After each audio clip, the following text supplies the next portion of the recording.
Alasan Lesti Kejora cabut laporan polisi Rizky Bilar, diduga ada 5 faktor untuk memaafkan pelaku.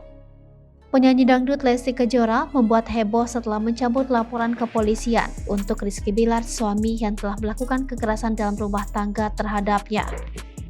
Pencabutan laporan polisi ini telah dikonfirmasi oleh Kabid Humas Polda Metro Jaya Kombes Pol Endra Zulpan. Sementara itu, Surya Dharma Simbolon selaku pengacara Rizky Bilar menyebutkan bahwa Lesti Kejora telah menandatangani kesepakatan damai. Ia menjelaskan bahwa surat perjanjian damai yang ditandatangani oleh Lesti dan Bilar telah diserahkan kepada penyidik Polres Metro Jakarta Selatan.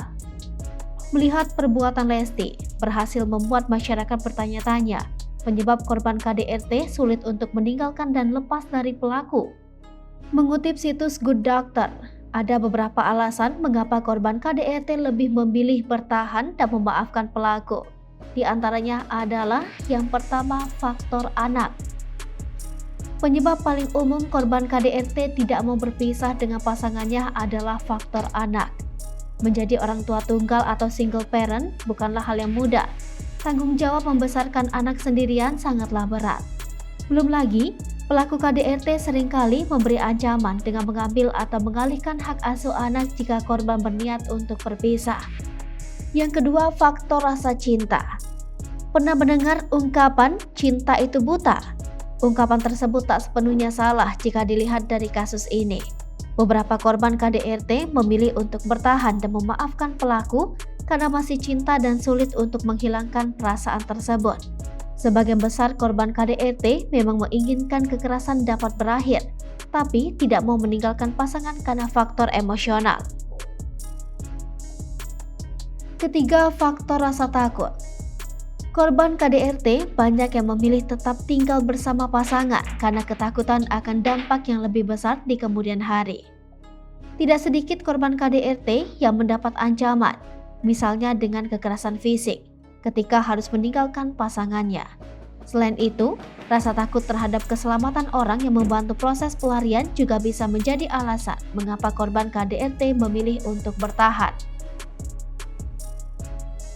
Selanjutnya, keempat, faktor menurunnya harga diri.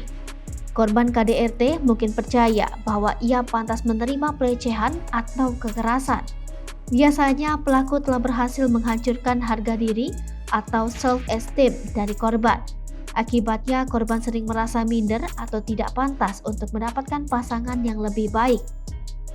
Hal tersebut mendorong korban KDRT untuk tetap diam dan bertahan dengan pasangannya, meski harus menerima kekerasan dalam rumah tangga. Yang terakhir, kelima, faktor finansial. Masalah finansial menjadi penyebab berikutnya mengapa banyak korban KDRT memilih untuk diam. Kekurangan uang dapat membuat situasi menjadi lebih sulit, terutama jika telah memiliki anak. Selain itu, dikutip dari laman Florida State University, tanpa uang korban KDRT mungkin akan sulit untuk melarikan diri, karena akomodasi juga membutuhkan dana tidak sedikit.